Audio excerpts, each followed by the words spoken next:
Hey, Magic fans, welcome back. This is your captain speaking here on Captain Clyde's MTG. Interesting words around the campfire here lately. There's some recent surveys that go out after most set releases. I don't always see the survey. I did get one this time. And the surveys are coming back with some worrying information according to MTG Rocks. As people surveyed are not saying the same things they used to. So before we get into that, about what was on that survey um, and how people felt, don't forget comment, like, subscribe, hit that notification bell. Subscription is free and it supports the channel. For those who've done it, I love you guys. For those who haven't, come on now. Who doesn't like things that are free? So, with all that said, let's get started. So, Lord of the Rings Magic the Gathering survey reveals worrying collectible future is the article from MTG Rocks, and I think they may have a point.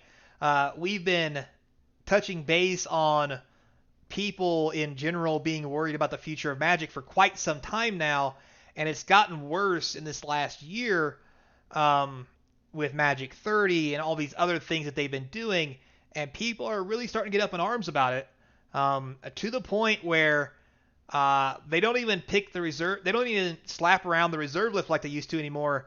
They've actually left it alone due to the dire strait or situation, you may say, of current Magic and current products coming out, which is an interesting turn of events. So, with that said, let's take a look at the article real quick and run down some important topics of it. So, it talks about here that the first ever Universes Beyond draft set, Wizards went to all Lord of the Rings Middle Earth. This meant the set was marked to the high heavens, and with celebrities even helping to promote it. Alongside MTG fans were delighted by countless incredible cards, which drove demand to unprecedented levels. We all know the unprecedented levels was the One Ring, along with some other things. While a lot of people were also upset with the race swapping, uh, not just race swapping, but mainly race swapping. And then there was things where they added things that people didn't like, as in different stuff to the story and events. Art depiction was pretty cool, but even that was on the fence between two different fields of I like it, I don't for X Y reasons. So there was a lot of talk and debate about this set just from that. It also says here the set was successful as possible. Lord of the Rings had a lot more than just a new commander, modern staples to enjoy.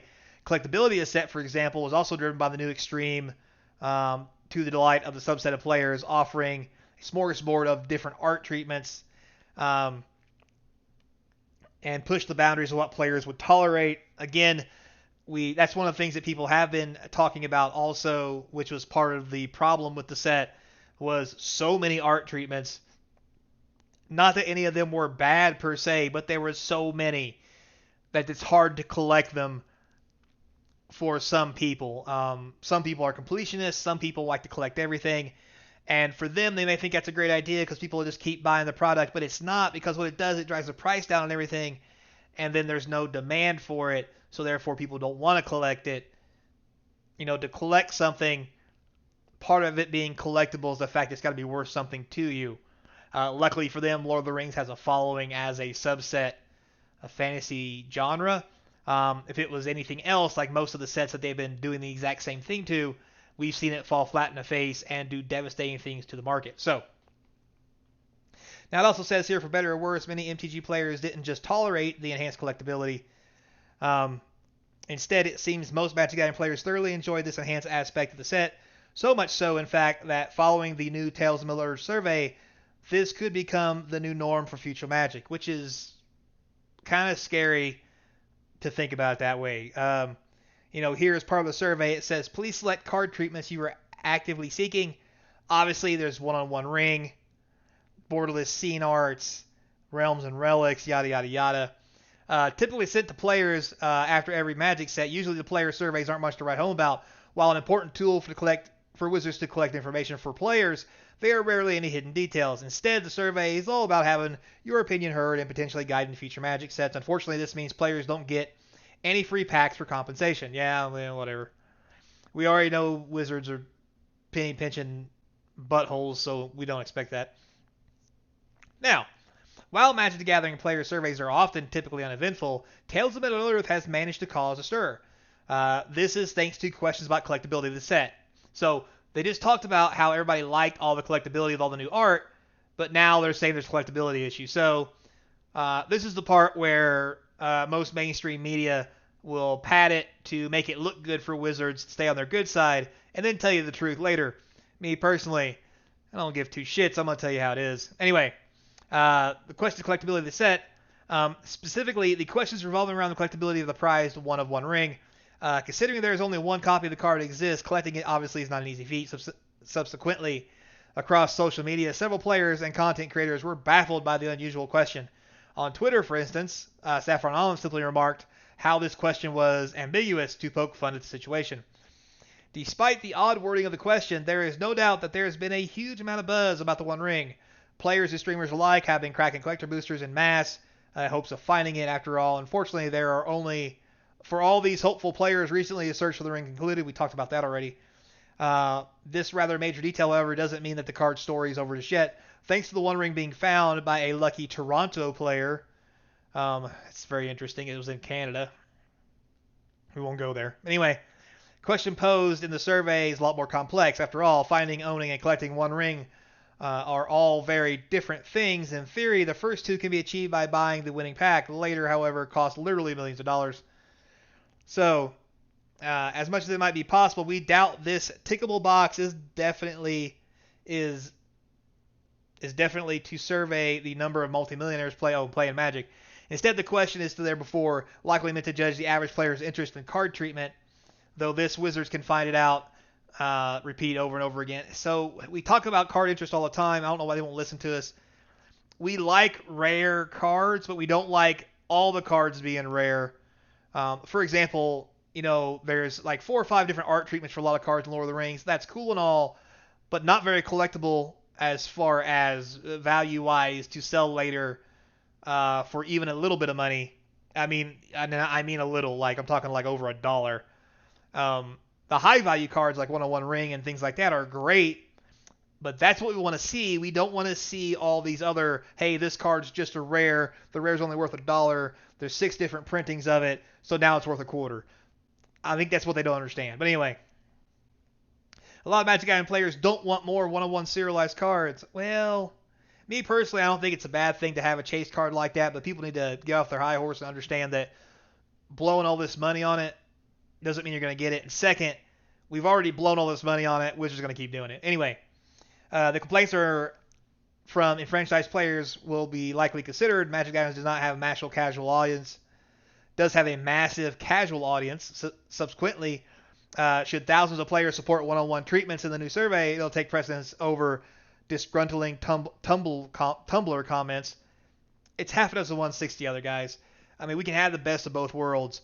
Stop printing so many 6 different art forms of one rare. Give me a rare, maybe one alternate art at most, and then put a one-on-one in there. The reason why they do so much different art is to try to force you to buy more to get more of the same art and to sell more boxes. It's a long story. Won't get into it. But anyway, Wizards may further increase the prevalence of serialized cards. I think that's easy enough said. But I think they're also going to start doing more things, not just serialized cards, but cards like Tops with special signatures, maybe sketch art, special things like that. Because at some point, serialized cards will eventually will lose its novelty.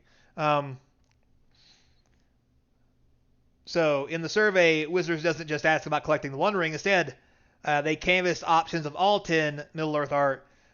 Should each of these be supported, they may do all treatments continually. It may also mean that 10 art and foil treatments become the new norm for the Premier Magic sets. We hope not, at least from the people I've talked to. Some of the Premier Magic and some of the art's really cool, like the ring art of Lord of the Rings I thought was really cool and fascinating and really spoke to the genre. The alternate art, full art, and all that stuff, not necessary, could care less. But the new bordering with the ring symbol and the letters, that was just fantastic in my opinion. And unfortunately worth almost nothing because there's so many cards and so many art treatments. So, As we move on, a lot of the rest of the survey is fairly standard, asking players about familiarity, so forth and so on. Um, so when cards depicting Aragons for spoiled mini fans online push back with huge amount of hate to vitriolity, we talked about that because of race swapping.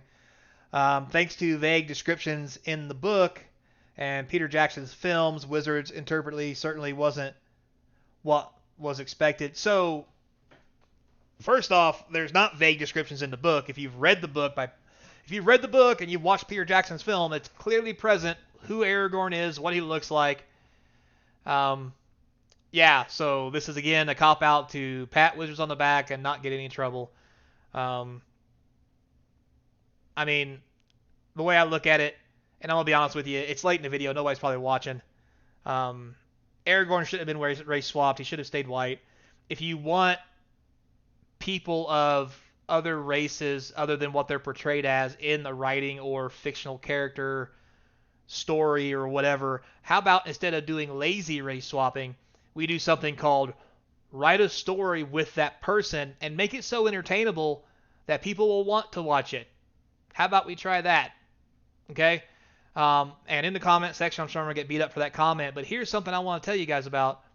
There are plenty of stories without white people in them that I love to read. And these are by people of different races and ethnicities trying to put their stamp on the genre of whatever it is that they're doing. For example, there's I don't have it pulled up right now, but I'd have to look it up. There is a black comic book artist who has made his own comic book universe primarily for that genre, and I love reading his comics. I like his character, and guess what? There's not white people in it. Oh my god. But his stories are good. The character is good. I mean, I think it could really give Marvel a run for its money if he actually got to do a show about it and make a real movie. Like, I love his art. I love his storytelling. And you know what that is? That's somebody really doing it instead of lazily just skin toning someone else to somebody else and then trying to say it was good. So I know I'm gonna get beat up in the comment section and probably lose subscribers over that, but let's just be honest, guys. If you tell a good story, I honestly don't care who's in it, what they look like, or any of that stuff, but you have to have the good story. So how about we try that instead? So anyway, moving on. Depending on answers to the question, Universes Beyond releases will be more faithful to previously established interpretations. Yeah, I'm sure they will. In theory, this could be a good thing as it better reflects any crossover franchise, as we can see from The Walking Dead. So yeah, here's the thing. So how about if we do a crossover of The Walking Dead? Why don't we just change everybody in there too while we're at it? You know why? Because they're not depicted that way, they're not drawn that way, but it's the exact same thing as what happened to Lord of the Rings. So let's not go there. But anyway, moving forward, we'll have to see how it goes because honestly, too, Walking Dead's kind of died a little bit here lately. I don't know how many. I mean, I'm sure there's fans left. I just don't know. Like the series is kind of downhill, and I don't hear the big buzz over Walking Dead anymore. But we'll have to wait and see. So at the end of the day, there you have it. It's going to be interesting. I really think a lot of this is going to really dictate, do we get more one-of-one treatments? I would say yes, this sold way too well. Are we going to have serialized cards? Yes, they help sell products because the one-of-one was serialized, if nothing else. Plus the price value of the rings from Lord of the Rings, you know, the 3 for Elvenkind, the 5 for the Dwarves, 9 for Men. Those sold really well. They have a good secondary market. I think we're going to keep seeing it, but I also think they're going to start moving to, like I said, you know, real hand-drawn signatures. Like Topps does like jersey imprints and cards. I don't know if I'm going to go that far because you're probably going to want to play it. It's going to be hard to stick something like that in a sleeve and not be considered cheating. But I'm sure they're going to figure something out, whether it be signatures, handmade sketch art. Heck, I don't know. We'll have to wait and see. The only thing I do wish at the end of the day is stop with all the variants. There's just way too many. The regular card, one variant. Let's call it good and let's move on. You'll save yourself a lot of money by not paying so many people for art. It makes the game more collectible. Everything will be better. So, with all that said, I've rambled on probably far enough. If anybody's even still here, don't forget, until next time, be kind. And as always, hope to see you across from the game table. Hell, maybe at Gen Con. Let's get hooked up.